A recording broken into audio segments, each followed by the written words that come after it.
नमस्कार मित्रांनो. आज आपण चौथा पाठ बघूया. हडप्पा संस्कृती. हा पाठ आपल्यासाठी महत्वाचा आहे कारण हडप्पा संस्कृतीवर नेहमी प्रश्न विचारले जाते. चला तर मग या पाठाला सुरुवात करूया. पंजाबमधील रावी नदीच्या काठी हडप्पा येते. इसवी सन 1921 मध्ये रेल्वे मार्गाचे काम चालू असताना काही पुरातन विटा व चित्रलिपी असलेल्या मुद्रा आढळल्या. इसवी सन 1922 मध्ये सिंधमधील मोहेंजोदडो येथील उत्खननात चित्रलिपीसारखी अक्षरे असलेल्या मुद्रा सापडल्या. या अवशेषांवरून भारतातील एका प्राचीन व प्रगत संस्कृतीचा शोध लागला. बघा, एका प्राचीन व प्रगत संस्कृतीचा शोध कसा लागला? पंजाबमधील रावी नदीच्या काठी हडप्पा येथे इसवी सन 1921 मध्ये रेल्वे मार्गाचे काम चालू असताना काही पुरातन विटा व चित्रलिपी असलेल्या मुद्रा आढळल्या. आणि 1922 मध्ये सुद्धा सिंधमधील मोहेंजोदडो येथील उत्खननात काही मुद्रा सापडल्या. या अवशेषांवरून भारतातील एका प्राचीन व प्रगत संस्कृतीचा म्हणजेच हडप्पा संस्कृतीचा शोध लागला. ही संस्कृती सुमारे 5,000 वर्षापूर्वी अस्तित्वात होती. आज हडप्पा व मोहिंजोदडो ही ठिकाणे पाकिस्तानमध्ये आहे. हे सुद्धा लक्षात राहू द्या. या ठिकाणी आपल्याला नदी किनारे वसलेली शहरे दिली आहे आणि यावर आपल्याला राज्यसेवेमध्ये प्रश्न विचारले गेले आहे, म्हणून लक्ष देऊन बघा.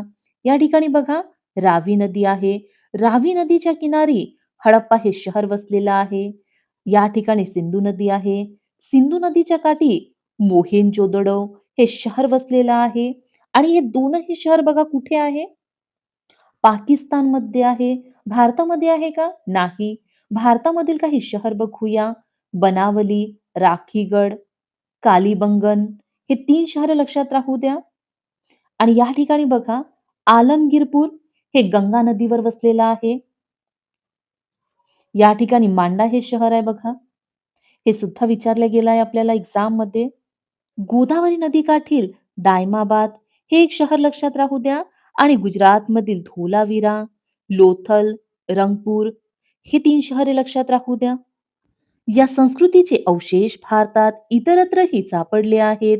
त्यामध्ये रोपड, राखीगडी, लोथल, सुरकोतळा, ढोलावीरा, कुंतासी, रंगपूर, आलमगीरपूर, कालीबंगन, दायमाबाद ही महत्वाची स्थळे आहेत. ही सर्व ठिकाणे नद्यांच्या खोऱ्यात वसलेली होती. रावी व सिंधू नदीच्या खोऱ्यात हडप्पा संस्कृतीच्या वसाहती होत्या. या संस्कृतीला हडप्पा संस्कृती असे म्हणतात.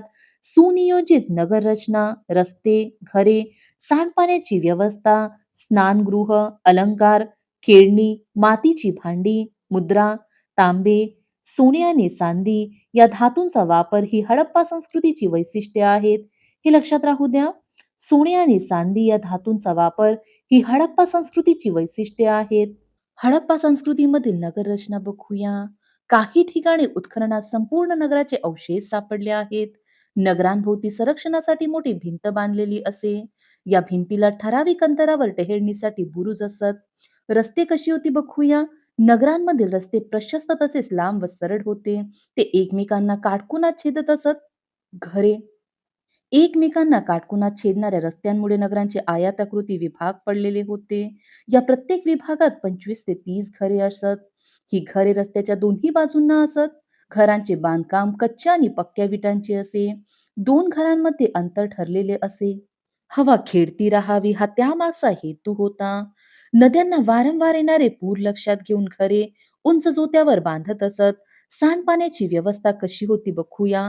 रस्त्यांच्या दोन्ही बाजूंची बंद गटारे जमिनीखाली सुमारे 1 मीटर खोल होती. बघा, हडप्पाकालीन संस्कृतीमध्ये त्या काळामध्ये बंद गटारे होती. आजही आपल्याला बंद गटारे आढळून येत नाही फारशा ठिकाणी, पण त्या काळामध्ये बंद गटारे होती. तेही जमिनीखाली सुमारे 1 मीटर खोल. ही खूप मोठी गोष्ट आहे. गटारे तुंबू नयेत अशी व्यवस्था केलेली होती. सांडपाण्याची ही व्यवस्था स्वच्छता व आरोग्याच्या दृष्टीने आदर्श होती. महास्नानगृह मोहेंजोदडो येथे एक प्रशस्त स्नानगृह सापडले आहे. त्यातील स्नानकुंड 12 मीटर लांब, 7 मीटर रुंद व 2.5 मीटर खोल या मापाचे होते.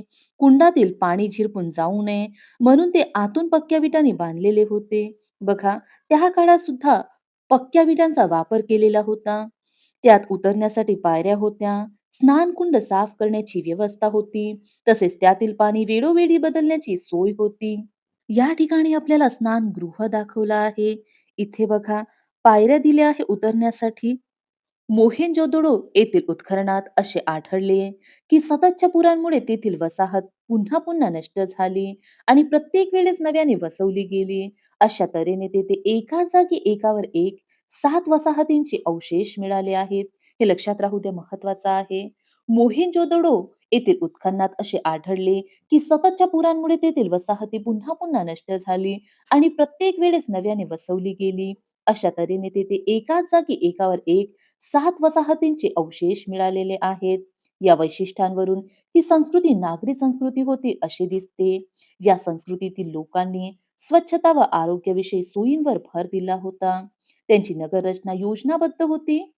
आधुनिक काळातील स्थानिक शासन संस्थेप्रमाणे नियमांची काटेकोर अंमलबजावणी करणारी प्रशासकीय व्यवस्था हडप्पा संस्कृतीत असावी असे दिसते. या ठिकाणी हा पाठ संपतो. आपण यावरचे प्रश्न बघूया. पहिली रिकामी जागा बघूया. रावी नदीच्या काठी रिकामी जागा येथे पुरातन विटा व चित्रलिपी असलेल्या मुद्रा आढळल्या. कुठे पुरातन विटा आढळल्या? हडप्पा येथे. रावी नदीच्या काठी हडप्पा येथे पुरातन विटा व चित्रलिपी असलेल्या मुद्रा आढळल्या. हडप्पा संस्कृती सुमारे रिकामी जागा 1000 वर्षापूर्वी अस्तित्वात होती. किती हजार वर्षाआधी? 5,000 वर्षाआधी. हडप्पा संस्कृती सुमारे 5,000 वर्षापूर्वी अस्तित्वात होती. हडप्पाकालीन नगरातील रस्ते एकमेकांना रिकामी जागा छेदत असत. काटकोनात छेदत असत. हडप्पाकालीन नगरातील रस्ते एकमेकांना काटकोनात छेदत असत. या तीनही रिकामी जागा लक्षात राहू द्या, महत्वाच्या आहे. हडप्पा संस्कृतीचे अवशेष भारतात कुठे कुठे सापडले आहेत? बघूया उत्तर आपण. हडप्पा संस्कृतीचे अवशेष भारतात रोपड, राखीगडी, लोथल, सुरकोटडा, धोलावीरा, कुंतासी, रंगपूर, आलमगीरपूर, कालीबंगन, दायमाबाद या ठिकाणी सापडली आहेत. आपण हे भारताच्या नकाशामध्ये बघूया.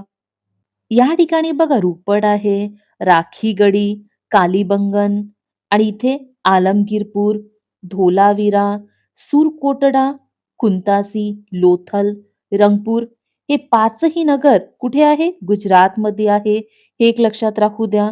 आणि ते गोदावरी नदीवर दायमाबाद वसलेलं आहे. हे शहर लक्षातच राहू द्या. यावर आपल्याला राज्यसेवेमध्ये प्रश्न विचारले गेले आहे, म्हणून लक्षात राहू द्या. समोरचा प्रश्न बघूया. दुसरा प्रश्न बघूया. हडप्पाकालीन लोक घरे उंच जोत्यावर का बांधत? कारण नद्यांना वारंवार येणारे पूर लक्षात घेऊन हडप्पाकालीन लोक घरे उंच जोत्यावर बांधत असत. हडप्पा संस्कृतीत 2 घरांमध्ये अंतर ठेवलेले असे. कारण काय होतं? हवा खेळती राहावी हा त्यामागचा हेतू होता. मोहेंजोदडो येथील स्नानकुंड आतून पक्क्या विटांनी बांधलेले होते. कारण काय होतं? कुंडातील पाणी झिरपून जाऊ नये म्हणून ते आतून पक्क्या विटांनी बांधलेले होते. या ठिकाणी हे प्रश्न संपते. या ठिकाणी आपण थांबूया. आजची माहिती तुम्हाला आवडली असेल तर व्हिडिओला लाईक करा, शेअर करा आणि कमेंट करून नक्की सांगा. Thank you.